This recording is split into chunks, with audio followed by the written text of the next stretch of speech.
ठाकरेंची शिवसेना काँग्रेसमध्ये विलीन होण्याच्या भीतीनं बंड केल्याचा खासदारांचा दावा। ठाकरेंची काँग्रेसशी जवळीक वाढल्याचा आरोप।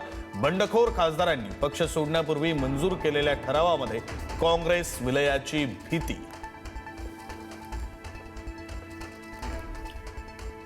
एकनाथ शिंदेंचं ऑपरेशन टायगर यशस्वी। ठाकरेंचे 6 खासदार फुटले। 4 वर्षात ठाकरेंच्या शिवसेनेत दुसरी फूट। पुढारी न्यूजच्या बातमीवर शिक्कामोर्तब, तर दबाव टाकून खासदार फोडल्याचा राऊतांचा आरोप।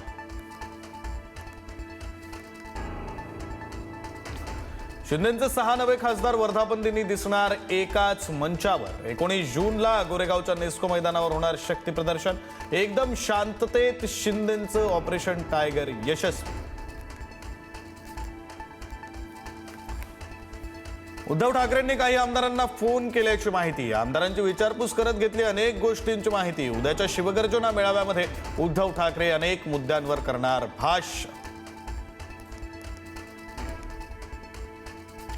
खासदार राजाभाऊ वाजे ठाकरेंशी एकनिष्ठ। पुढारी न्यूजशी बोलताना राजाभाऊ वाजे भाऊक, तर राजाभाऊवर माझा विश्वास। चुकीचं पाऊल उचललं असतं तर दुःख झालं असतं। राजाभाऊ वाजेंच्या वडिलांची प्रतिक्रिया। उद्धव ठाकरे, आदित्य ठाकरे आणि रश्मी ठाकरे हे तिघच पक्षात राहतील। रामदास कदमांची टीका। 40 आमदारांच्या जीवावर खासदार झालेल्या राऊतांनी राजीनामा का दिला नाही, कदमांचा सवाल। भास्कर जाधवांवरही कदमांचा हल्लाबोल। राज्यातील विधान परिषदेच्या 11 जागांसाठी आज मतदान। सकाळी 8 ते दुपारी 4 पर्यंत मतदान प्रक्रिया, तर 17 पैकी 6 जागांवर महायुतीचे उमेदवार आधीच बिनविरोध विजयी। नाशिक निवडणुकीमध्ये नवं राजकीय समीकरण। ठाकरेंच्या शिवसेनेचे 45 सदस्य हे गोकुळ गीतेंना मतदान करण्याची शक्यता। महायुतीचे उमेदवार नरेंद्र दराडेंच्या विजयाला आव्हान। प्रचार थांबवला असला तरी गीते पडद्यामागून सक्रिय असल्याची चर्चा।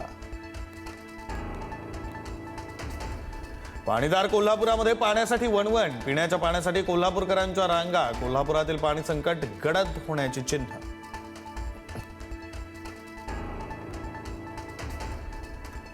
पश्चिम भारतामध्ये मान्सूनची वाटचाल मंदावली। मुंबईकरांची मान्सूनची प्रतीक्षा कायम राहणार। मुंबईत मान्सूनचं आगमन हे 25 जूनच्या सुमारास होईल असा अंदाज। स्टँडअप कॉमेडियन प्रणित मोरे आणि डॉक्टर सेजल पवार या दोघांची महाराष्ट्र सायबर सेलकडून चौकशी। सायबर अधिकाऱ्यांकडून दोघांची तब्बल 8 तासांपेक्षा अधिक काळ चौकशी। दोघांनाही पुढील चौकशीसाठी पुन्हा बोलावणार असल्याची माहिती। अमेरिका आणि इराणमधील युद्ध संपलं। अमेरिका आणि इराणच्या राष्ट्राध्यक्षांची करारावर स्वाक्षरी, तर एमओयू म्हणजे अंतिम करार नसून इराणनं कराराचं पालन न केल्यास हल्ले करण्याचा ट्रम्प यांचा इशारा।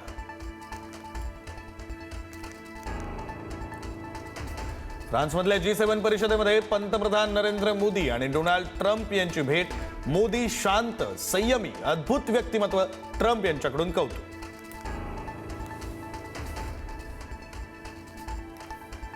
Thank you.